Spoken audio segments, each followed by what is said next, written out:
back to another video of Hunter and Flapjack Films, and today we're going to be doing something a little different with art. Today we're going to be playing some standard watercolor. This is my watercolor. It's pretty standard. It's pretty cheap. It's pretty alright. Versus, we're testing this. Yes, this is a third thing I'm putting water in. Versus Crayola. Yes, this is the one from 3rd grade because it's just third grade is 3rd grade. You gotta use what you gotta use. I just couldn't find a new version of this. Also, I don't have the original Crayola brush. This is an actual watercolor brush because there's plastic pieces of garbage. So, without further ado, let's just explain a couple things. Okay, so this is my watercolor. It's yeah, it doesn't open it doesn't like to open sometimes. Oh, it's kind of tight. Okay, here it is. This is what it is. This is the whole jig. Out of the way. Just show you guys. This is my watercolor. I have a little mixing palette here if I want to mix the colors. So I want to take a couple dunks in here. Boop, boop, boop. Dunks in here. Boop, boop. Mix color. Put it on the paper. So I've used it quite a bit. So yeah, that's fine. And this is the Crayola ones. We all should remember these. These were great. No one has a bad memory with Crayola. Let's just test which is better. I am not going to be mixing colors because I feel like that would be partially cheating at all. So I'm going to be testing a couple colors that look similar. I'll test. How is that wet already? How is that wet? Oh, it's not wet. No, it's dry. Okay. Let's test the reds I want to test. And let's test the green. These two greens and these two reds. We're going to test that, and then we're just going to test it out. Yeah. So first, with Crayola, with the new brush, it's a Craft Smart. Let's test the red. So hopefully, this is my mixed media paper. We're just going to test it out. Choop. Red.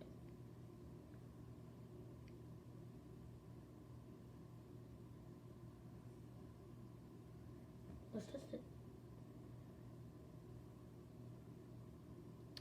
I probably should move the camera, so you guys can see that. Just move it. That is what Crayola red looks like. Very nice. So I'm gonna flip it here so you guys can see it. So this is the Crayola red. Kind of diluted it with some water. It's still soaking into the paper, so let's take it a little bit stronger. Ooh, yeah, okay. So Crayola, obviously, pretty vibrant coloring, I would say. A little bit more water. I would say pretty vibrant colors. Oh yeah, very vibrant. So yeah, it's Crayola red. Put off my brush. Probably should have got a paper towel. It's fine. Now let's try the green next. That's what we said. Green. Let's see what green this is. Doing a couple swatches. So first we're gonna do like a thinned out green. Yes, I'm using a Pokemon tin thing because I got nothing better.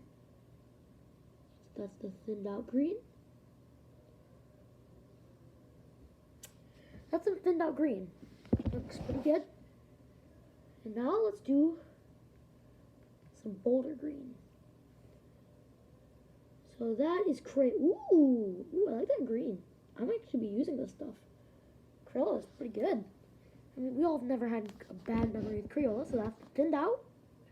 And and this is the strong colors. They look pretty good.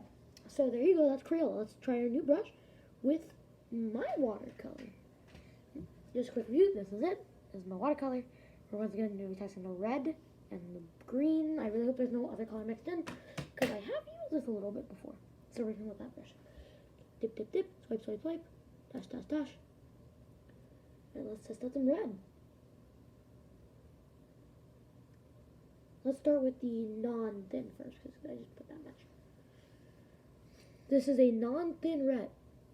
Oh, okay, there's some difference. You can tell the difference. Actually, that might have been magenta. It's fine. It's fine. It's fine.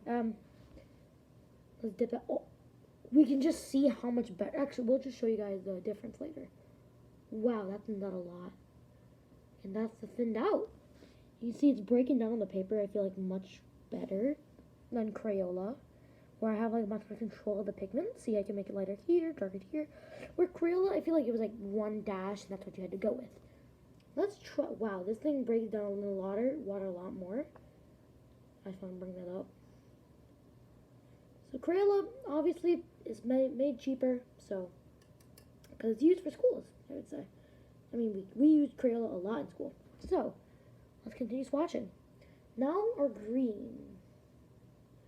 Once again, we're gonna start with thick, boldish color, because I keep putting too much on my brush. Okay, here we go. Okay, that was a kind of dry stroke, but it's fine. Oh wow, there's a very large pigment difference, you can tell. Like, the pigment difference from here, from strong green from mine, and strong greens from Crayola. So, once again, just almost like one better in the water, and dip that, mix, light, tap, tap, tap. And let's, like, put it down and see what it's made of. Ooh, yeah, okay, yeah, I feel like I still have, Here, let's try and do a little dip and do a little fade. Just thick. Yeah, I still feel like I have much, okay, that's review. There you go. Those are our two brushes. Let's lift it up, and I'll just show you guys from the other. So, on the right, on the left, on the right for you guys is Crayola, and on the left, oh, it's still dry, that's still drying, is mine. So this is mine, that's Crayola. So let's see how it did. So let's start with the stronger one. This is mine, and that's Crayola. Not mine, you get the point. I don't know what brand I think I'm gonna trust more. If you see, the pigment is much bolder. But also, I feel like I shouldn't be judging that because I have much more control over this. I might just not put enough water. But it just seems like this is a much better pigment because I put the same amount of drops of water on that tin into that and that. And it just has, I feel like this is much more vibrant. You can really see it breaking down on the page if I really zoom in. And then compared to Crayola, how it's almost like floating above. While this one seeps into the page. Okay, next is the green. Once again, look at that breakdown to the page. Not breaking down, not flowing across. But I do still like it. I still do dig it. There you go. Still do dig it. Gives it kind of smooth lines. This is the, now I'm going to the stems real quick. So this, let's zoom in. Yeah, it doesn't go in as well. But this is not perforating at all. Okay, it's dried now, but like it's almost set on top and not soaked in. Same thing goes over here. Mine is really soaked. This one is really soaked in. This one, but I still dig these. But these I feel like are much better for, once again, younger, because it teaches really well about lighting them. And this one, you're immediately jumped into a really harsh thing. While Crayola, I guess it's meant to be less pigmented and stuff like that, to really just teach kids, I guess, about, oh, that's how watercolor works. This is how it breaks down. Stuff like that. So let's do some paintings. So its top half is going to be for Crayola, and the bottom half is going to be for mine. So I'm probably going to start a time lapse. So they're starting.